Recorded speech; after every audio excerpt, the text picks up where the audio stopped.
if voting came with an attendance record? What would your grade be? You show up for every election? Show up sometimes? Now, how about this? Would you want your neighbors to know how frequently you vote?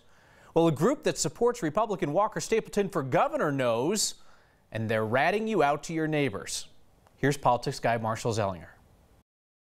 My name is on there, and it's a turnout rate of 85% with a voting grade of B. I think it's using my information unfairly. This is kind of odd information to be sending around the neighborhood, people's names and their voter turnout attached to them. Anna and Melissa are Longmont voters. Don't worry, little Roman there is not yet.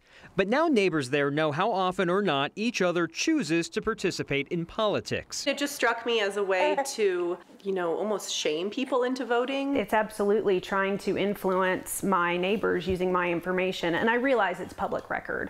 Everything about voting, aside from how I actually vote, is public record. So while your neighbors are getting this social pressure mailer about how others down the street vote, they're not being told how you vote. That information is never public. What is public is that you turned in a ballot, not which bubbles you filled in. Sure, I think we should all vote. There's no refuting that. But to pressure me into voting by telling me, oh, Anna voted or Anna didn't vote or whomever voted, I just think is kind of an odd way to go about it. The people behind this mailer, Better Colorado Now, the same pro-Walker Stapleton group that used a 9 News logo to continue to push a misleading assault claim about Democratic candidate Jared Polis. Better Colorado Now would not answer my questions about why this type of mailer or what group of voters they targeted because of how Kyle reported the previous story. So we'll fill the rest of this story looking at the mascot they used. Is it the brawny guy or the Mr. Clean with his big biceps? It's a new take on Uncle Sam, that's for sure.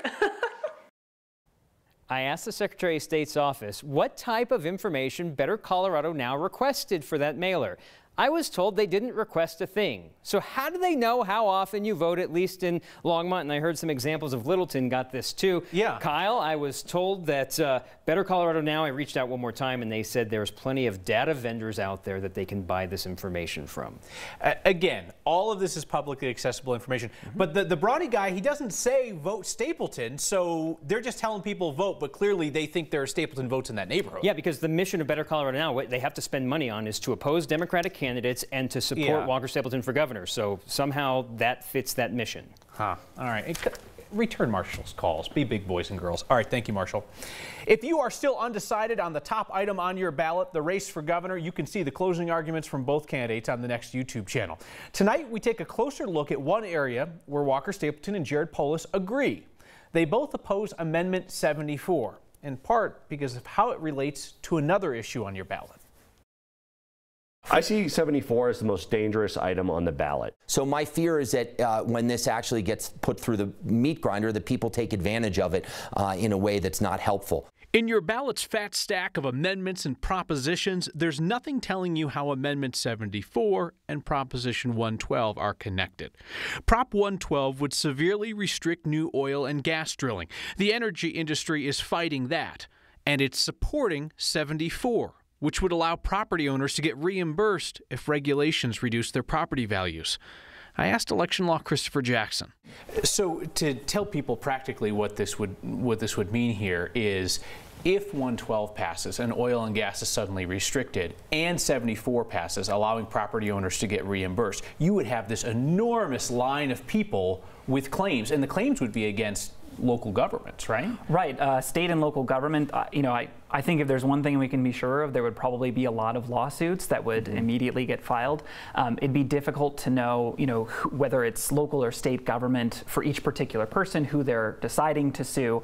But I think they definitely would want to file a lawsuit to see if they can get some compensation under Amendment 74. So let's unwind this a little bit here.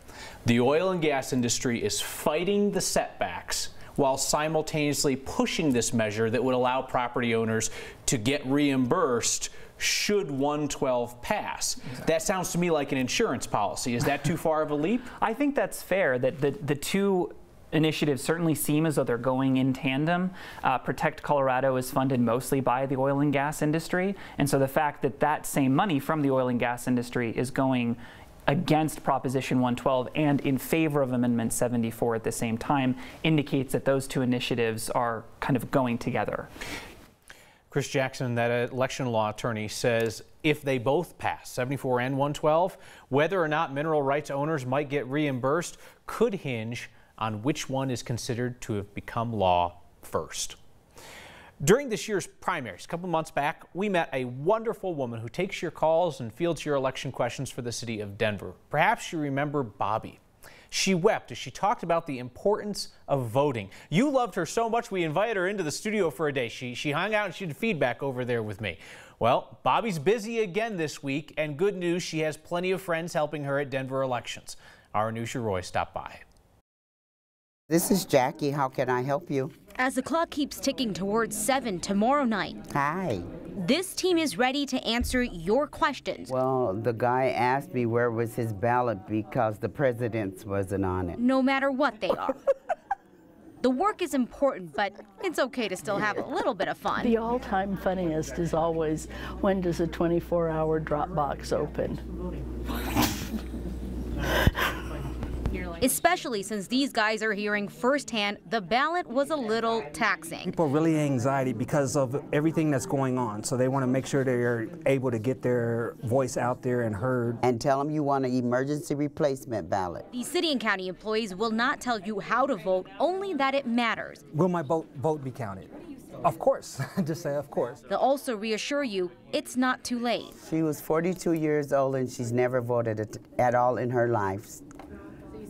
And I told her she could go over to one of our VSPC centers and register to vote. And she was excited. And they know time is limited. I just was putting them in. But they'd rather be busy on the phone. A lot of different attitudes, altitudes, and everything else going on. Than sitting silently. Totally, that's what we're here for. For next. You gotta vote. I'm Anusha Roy. Where's the president? With 24 hours to go, turnout in Colorado is up significantly over the 2014 midterms. And let's be honest here, it's Democrats and unaffiliated that are making this happen. Republican and Democratic ballots are back in at a roughly even rate, but Republican turnout, it's flat from 2014, down 0.5%. Turnout for Democrats is up 24%.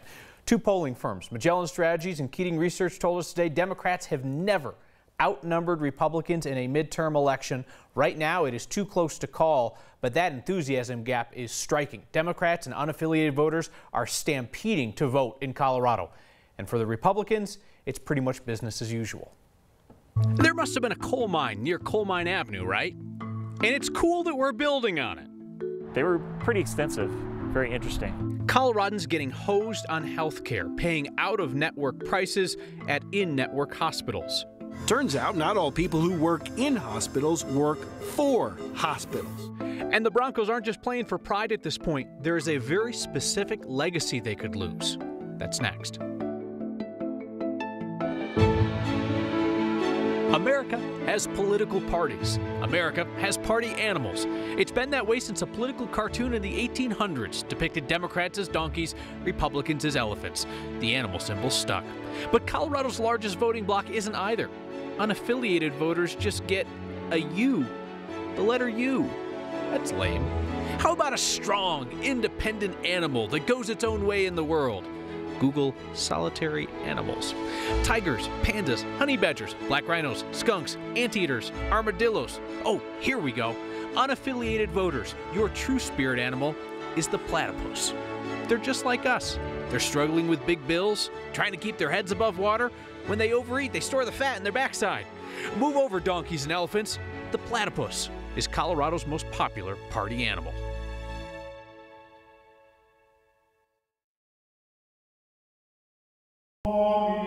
It's almost like a religion of thought. Leave shadows on the clouds. Look to the heavens, lines in the sky that captivate conspiracy theorists. Chemtrails, followers convinced something evil and secret is going on. I can hear you now. Why are we wasting time on this? Social media has become fertilizer for this conspiracy. Recent surveys indicate 1 in 5 Americans believe in this theory. So I could see a line in the sky. Yes, right 2 of here them. right Yeah. now. They do tend to put them in front of the sun, which makes sense if they're trying to block sunlight. What do you think is going on up there? Well, what they say is that this is sort of a desperate measure to counteract global warming. Zadnik is quick to say he doesn't trust the government. Can you blame the guy? After all, our government doesn't really have the greatest track record when it comes to telling the truth. Agent Orange, the Tuskegee syphilis study, the human plutonium injection experiments. I can go on and on. That's the government. But what about science? What is that white line in the sky behind a plane? Well, the white line behind a jet is a natural process that goes on with the relationship between the aerodynamics of the aircraft and the atmosphere. They won't even say that word. Scientifically, they're called condensation trails, contrails for short. So what you're really doing is you're sort of artificially generating a cloud. So what we see up there is not the government intentionally putting chemicals into the sky for geoengineering. No. There's no accepted scientific evidence whatsoever that proves a covert program is real. Based on our highly credible experts and scientific approach to chemtrails, we can verify the chemtrail conspiracy is false.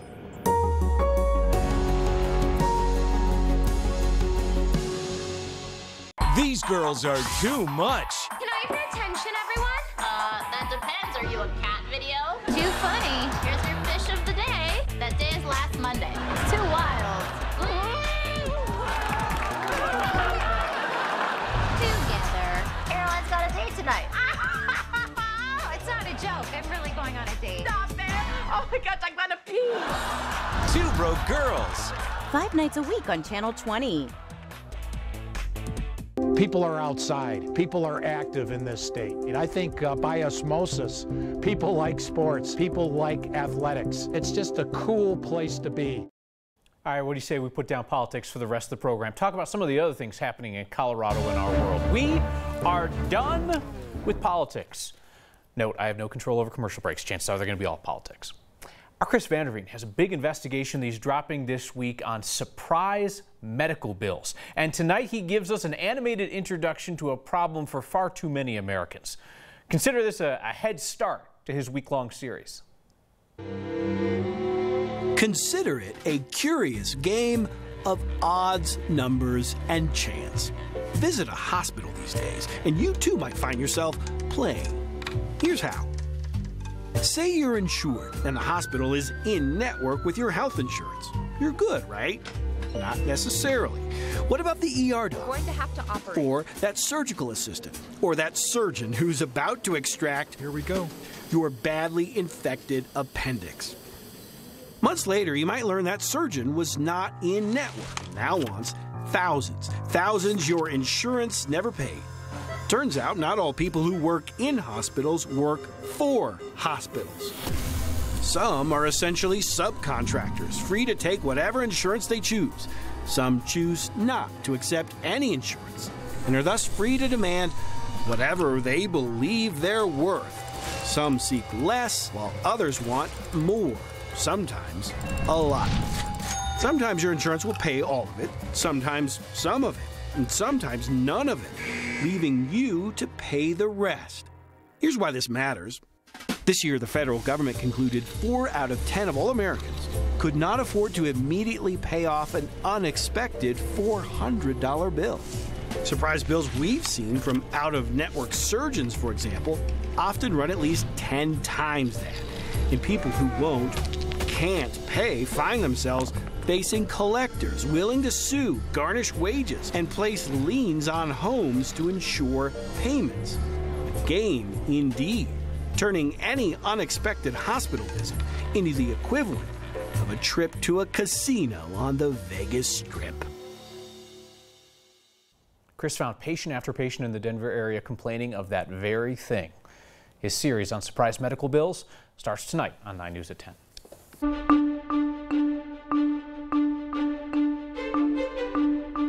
Sunny today, windy and cool along the Front Range, but the snow and wind continue in the Colorado high country. As a matter of fact, our high at 56 is just where we should be for this time of year. But that northwest wind, well, it had a little bit of an edge to it, and the northwest flow aloft will continue to transport weather systems across Colorado for the upcoming week. That means snow for the northern and central mountains, and Steamboat, Aspen, Vail, Breck, the northern and central mountain resorts rejoicing with this current pattern. Now, lower elevations, starved for moisture, not going to see a whole lot. It'll be a lot of wind and it'll be a little bit chilly out there, just a little bit unsettled moving through the week, but not enough to really impact your outdoor or your travel plans. And so we'll look for clear skies tonight and a chilly low just below freezing at 30, and that's where we start tomorrow morning.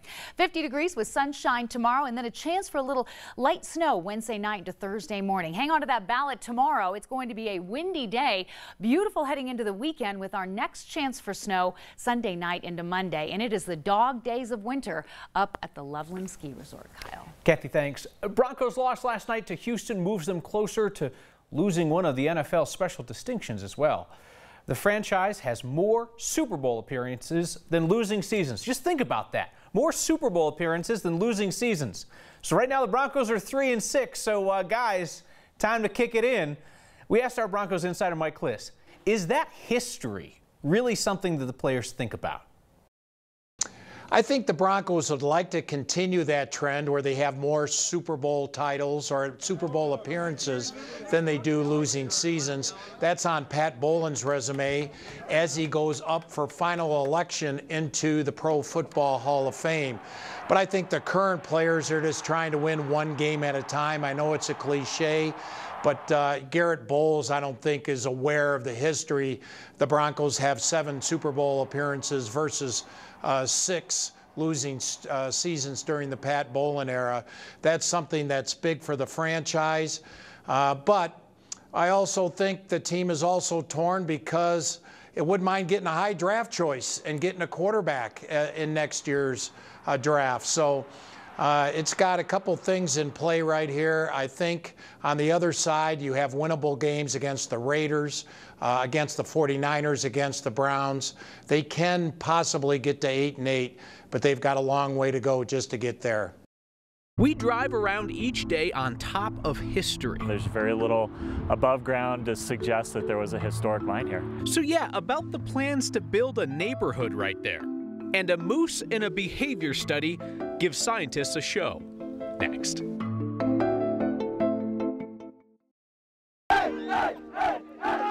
Todo está bien. Did you have a good summer? I'm on track to do something good. Our school, come on, we love weird kids.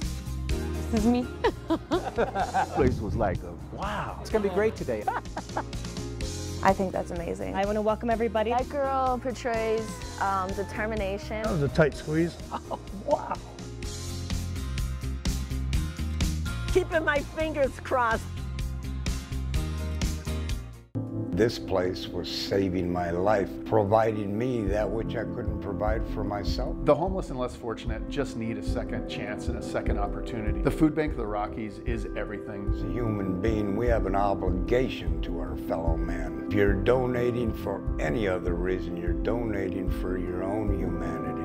We need your help. Donate non-perishable food, clothing, toys, and cash to 9 Cares Colorado Shares on November 17th. Give someone in need a second chance. Too often we fall into this, there's this side and there's this side. Well, you know what? Sometimes this side isn't telling the truth, and we should be saying that. It's important to hear things you don't agree with because it is the single best way to test your own beliefs. It's a sign of thoughtfulness to hear a perspective that you disagree with and to say, you know what? I hadn't considered that.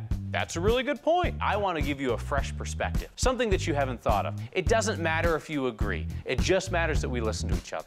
Hey, which one of you is horny? How did I get here? My mom was horrible and drove me to drink, which led to drugs. Remember me? But I cleaned up my act. Wish I hadn't spit in his latte. For that glamorous... You look like a slutty highlighter. Single mom life. Why aren't you wearing pants? I was relaxing. And now I'm back here, living with my mom. That changes everything. You deserve a cupcake. 5 nights a week on Channel 20. Did you know that 1 in 3 women in the United States experience rape, physical violence, and/or stalking by an intimate partner in their lifetime? This could be your mother, sister, daughter, or best friend. Safe House Denver provides safe shelter and comprehensive services to adults, children, and youth experiencing domestic violence. Visit safehouse-denver.org to learn how to help someone you suspect is experiencing abuse, or to learn about volunteer opportunities, donations, and other ways you can get involved.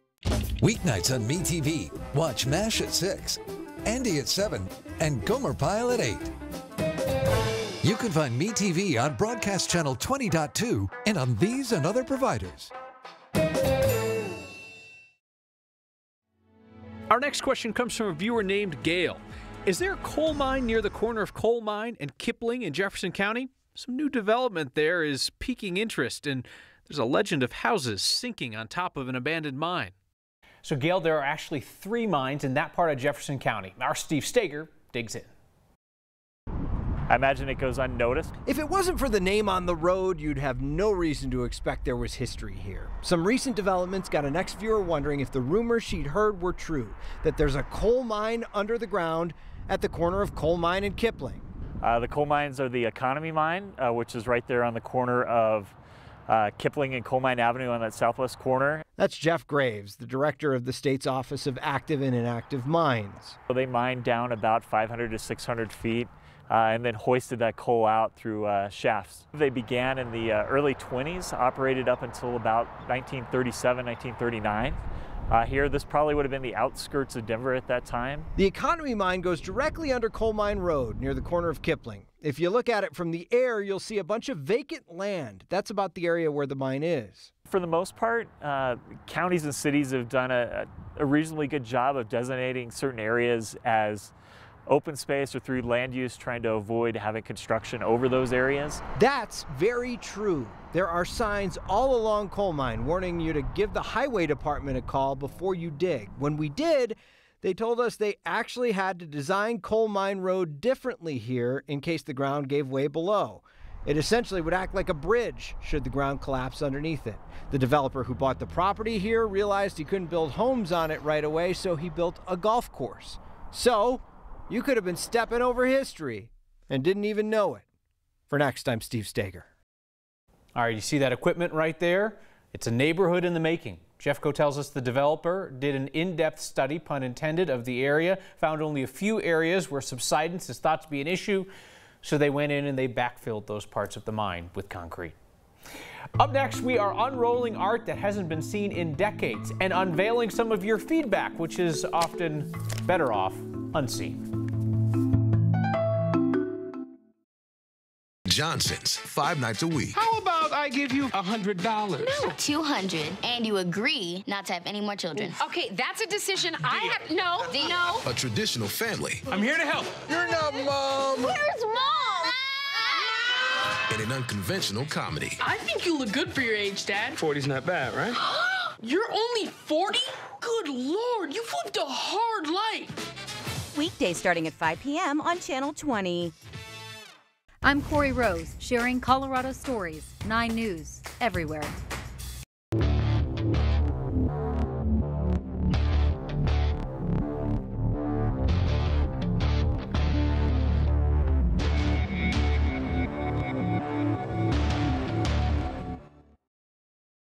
No problem, everybody follow me. Get ready for a gnarly ride. This dude rips. I'm Jacques Houot, they call me Frenchie. I am 41 years old, each leg, equal 82. 82 years old, Jacques keeps moving. Sure, he can ride, but his charisma is what got the attention of Carbondale filmmaker Michelle Smith. Oh, I love Michelle. Too bad she's married. 5 Point Film Festival's Night of Stoke is the kind of evening you rock chacos instead of heels. Jacques, the love of your life. Michelle, and Jacques' new friend are in the house for a screening of Michelle's film, The French, a tale too big for one person to tell. You know, you meet somebody like that, and it's like, I'm not afraid to get old. For that, I'm glad I motivate people to keep moving.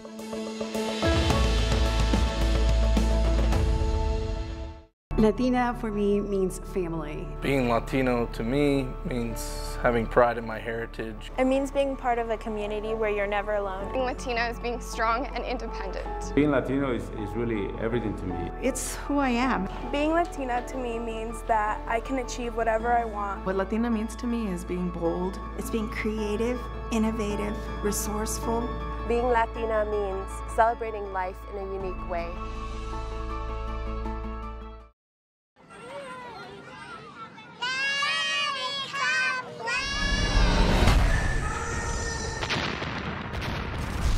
Only those who have survived combat know what it's like to live with the memories. But Freedom Service Dogs can help veterans struggling with emotional and physical disabilities. Because Freedom Service Dogs are all shelter rescues, your donation today may not only save a dog, but also a veteran desperate to reclaim what has been lost. Help change their lives now at freedomservicedogs.org.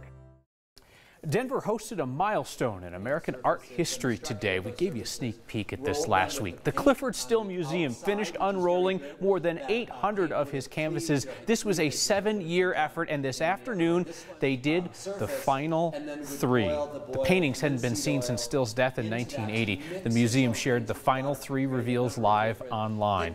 Clifford Still was one of the originators of abstract expressionism, and he left all of his works that he had to the museum. The most Colorado thing we saw today is another sign of imminent winter weather in the high country. Moose had the run of Breckenridge's Wellington neighborhood this morning. That cow there has a tracking collar on, part of a behavioral study. So careful, Moose. Your behavior is being studied by Colorado Parks and Wildlife. Finish with your feedback. Shell asked a really good question that we've gotten from a number of people. We hear how many early ballots have been turned in and how the number's broken down by party affiliation. How's that determined? I don't recall seeing party affiliation on my ballot. It's not on your ballot, Shell. What happens is when your ballots are received, they are processed at that point, and that's the reason why each of the counties knows how many Democrats, how many Republicans, how many unaffiliated. Those votes are all tallied up. Nobody's seeing those, and that's the other reason why tomorrow night, once the polls close, they don't start counting then. We're going to get results right away. We hope that you'll be with us tomorrow night for election coverage, and I'll look for you next time. Subscribe to the Next YouTube channel for the best of Next and some other stuff.